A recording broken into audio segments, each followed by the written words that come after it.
Misvoq yoki tish pastasi qaysi biri yaxshiroq? Ro'zador inson misvoqdan foydalanishi mumkinmi? Misvoqni oshqozonga hamda og'iz bo'shlig'iga foydali taraflarini ko'rib chiqamiz. Ushbu videoda misvoqdan qanday to'g'ri foydalanish kerakligi haqida gaplashib o'tamiz. Hammaga assalomu alaykum o'rtoqlar. Kirib kelgan Ramazon oyi hammamizga muborak bo'lsin. Men Muzaffar Karimov, 8 yillik tajribaga ega xirurg, ortoped, stomatologman. Yana o'sha gap o'rtoqlar, kanalimizga obuna bo'ling, like bosing, kommentariy yozib qoldiring. Kanalimizda tish haqida juda ham chiroyli ma'lumotlar bo'ladi. Demak, misvoq bu Fors Salvadora daraxtining shoxi hisoblanadi va Saudiya Arabistonida juda katta mashhurlikka ega. Va undan tashqari eng afzali payg'ambarimiz sunnatlari deb hisoblanadi. Og'iz bo'shlig'iga qanaqa foydali taraf borligini ko'rib chiqadigan bo'lsak, tishlarni va milklarni himoyalaydi, bakteriyalarga qarshi kurashadi, karisdan himoyalaydi. Agar tish pastasi bilan solishtiradigan bo'lsak, tish pastasi ham xuddi shu xususiyatlarni bajara oladi, lekin tabiiyligi 20-40%, misvoq esa 100% tabiiy mahsulot. O'rtoqlar, bilaman, oramizda misvoq ishlatadiganlar kam emas. Tishingizda qanaqa o'zgarishlar bo'lganini kommentariyada yozib qoldiringlar.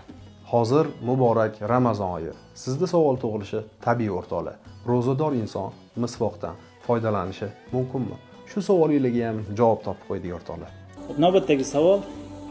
Assalomu alaykum.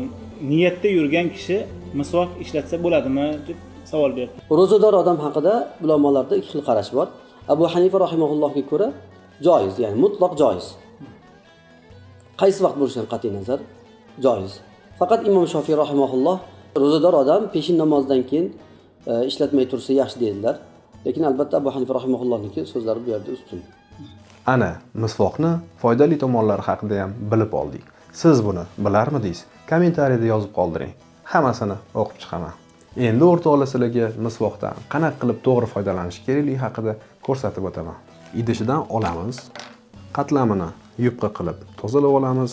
Ustki qatlamini tozalab bo'lganimizdan keyin o'rtoqlar, ichidagi mayinroq qatlami chiqib keladi.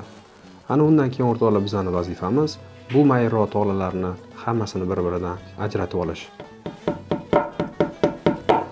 Tolalarni hammasini bir-biridan ajratib olganimizdan keyin tishlarimizga bemalol ishlatsak bo'ladi. O'rtoqlar, xuddi zubni shotkada tish tozalagandek, misvoqda ham xuddi shu harakatlarni qilishimiz kerak bo'ladi. Yuqorida aytib o'tganimizdek, o'rtoqlar, og'iz bo'shlig'iga misvoqqa juda ham foydali tomonlari ko'p. Milklaringizni qonashdan bartaraf qiladi, tishlarning yuzasidagi yopishgan nalyotlardan tozalaydi va eng asosiysi noxush hidlardan bartaraf qiladi. Misvoqqa o'rtoqlar, kun davomida ovqatdan keyin, yotishdan oldin, zerikdingizmi, любой vaqt ishlatsangiz bo'ladi. Tolalar yumshab, qattiqligini yo'qotgan bo'lsa, uni almashtirish kerak bo'ladi.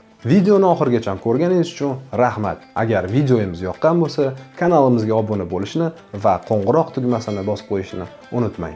Savollaringiz bo'lsa yoki ko'proq ma'lumot olish istasangiz, izohlarda yozib qoldiring. Aynan sizni savolingizga keyingi videolarimizda javob berishimiz mumkin. Tishlaringizni asrang. Konsultatsiyaga yozilish uchun ushbu raqamlarga murojaat qilishingiz mumkin.